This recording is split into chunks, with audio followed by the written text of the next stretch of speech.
자, 오늘은요, 그냥 평범한 책 이야기가 아닙니다. 무려 재판을 받은 책, 그것도 16세기의 한 수녀님이 쓴 아주 위험하고 또 혁명적이기까지 했던 글에 대한 이야기입니다.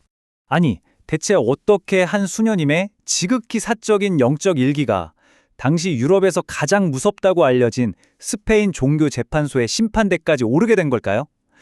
정말 궁금하지 않으세요? 자, 이 놀라운 이야기 속으로 지금 바로 함께 들어가 보시죠. 우선 시간의 흐름부터 간단히 짚어볼게요. 테레사는 1515년에 태어났고요. 문제의 이 책은 1565년에 완성됐습니다. 근데 보세요. 책이 세상에 나오기까지 고발당하고 재판을 거치면서 무려 20년이 넘는 아주 험난한 시간을 보내야만 했습니다. 사실 되게 의외인 게요. 테레사는 작다가 될 생각이 전혀 없었어요. 이 책은 순전히 그녀의 고해 신부님들이 네 영혼 상태를 글로 써서 보고해라 이렇게 직접 명령해서 쓰게 된 거거든요. 그러니까 일종의 영혼 보고서였던 셈이죠. 맞아요. 이 책은 처음부터 대중에게 읽히려고 쓴 게 아니었습니다. 오직 고해 신부님들이 사기 영혼을 더 잘 이해하고 이끌어줄 수 있도록 아주 사적인 목적으로 쓴 영적인 기록이었던 거죠. 당시 테레사는요, 보통 사람들이 겪기 힘든 아주 강렬한 신비 체험들을 하고 있었어요. 뭐 황홀경에 빠지거나 환시를 보는 그런 것들이요. 고해 신부들 입장에서는 이게 정말 신이 주신 은총인지 아니면 영혼을 망가뜨리려는 악마의 장난인지 이걸 분별해야만 했거든요. 이 책이 바로 그 판단을 위한 핵심 증거 자료였던 겁니다. 그럼 도대체 뭐가 이 책을 그렇게 혁명적인 책으로 만들었을까요? 그건 바로 눈에 보이지 않는 영혼의 내면 세계, 그 신비로운 여정을 아주 상세하게 그렸다는 점이에요. 이전엔 누구도 시도하지 않았던 말 그대로 영혼의 지도를 그려낸 거죠. 이 책에서 가장 유명하고 핵심적인 개념이 바로 기도의 4단계입니다. 그녀는 이 보이지 않는 신과의 관계를 우리 모두가 이해할 수 있는 정원각국이라는 아주 구체적이고 생생한 이미지로 풀어냈어요. 정말 대단하죠? 자, 한번 보세요. 1단계는 뭐냐면 진짜 내 힘으로 끙끙대면서 우물에서 물을 퍼올리는 거예요. 엄청난 노력이 필요하죠. 2단계는 수차, 그러니까 도구를 좀 써서 살짝 편해지는 거고요. 근데 3단계부터는 와, 차원이 달라져요. 강물이 막 흘러 들어와서 신의 은총이 넘치기 시작하는 거죠. 그리고 대망의 4단계. 이건 그냥 하늘에서 비가 쏟아지는 거예요. 내가 할 일은 아무것도 없어요. 그냥 흠뻑 적기만 하면 되는 순전히 신의 은총으로 모든 게 채워지는 상태. 어때요? 말로는 설명하기 힘든 그 신비한 체험의 과정이 눈에 그려지지 않나요? 테레사는 바로 이걸 해낸 겁니다. 자, 이제 이야기의 분위기가 확 바뀝니다.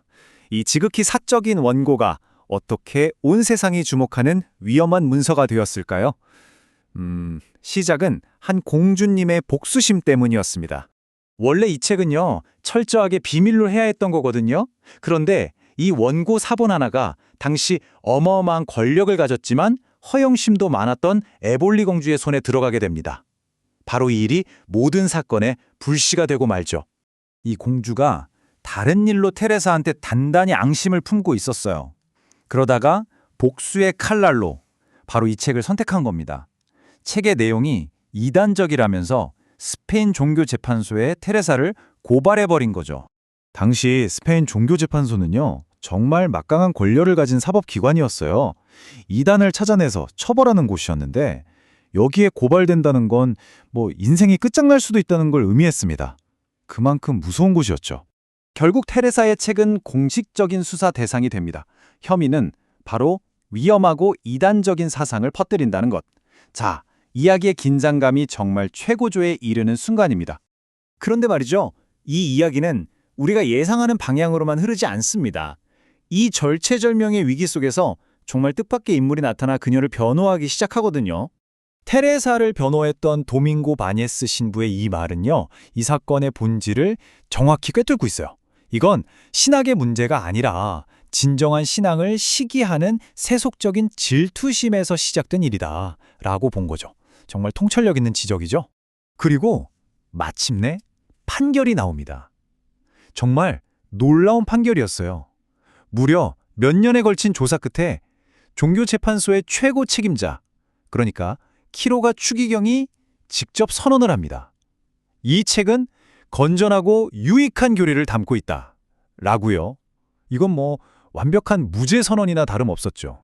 이렇게 재판에서 기적적으로 살아남은 이 책은 어떻게 시대를 뛰어넘는 위대한 고전이 될 수 있었을까요? 이 책이 우리에게 남긴 그 영원한 유산에 대해 한번 살펴보겠습니다. 이 책이 오늘날까지 위대한 명작으로 꼽히는 이유는 아주 명확합니다. 인간 영혼의 깊은 내면을 탐험한 최초의 지도였고요. 신비주의 신학에 아주 중요한 기초를 세웠기 때문이죠.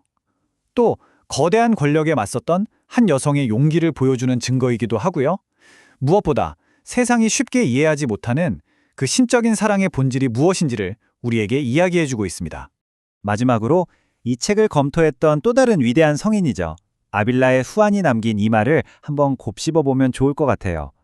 테레사의 경험이 세상 사람들에게 그토록 이상하고 급진적으로 보였던 이유, 그건 바로 세상이 감당하기 힘든 사랑의 과잉이었기 때문이라는 겁니다. 어쩌면 가장 깊고 위대한 진실은 때로는 이렇게 세상이 이해하지 못하는 모습으로 우리에게 나타나는 건 아닐까요?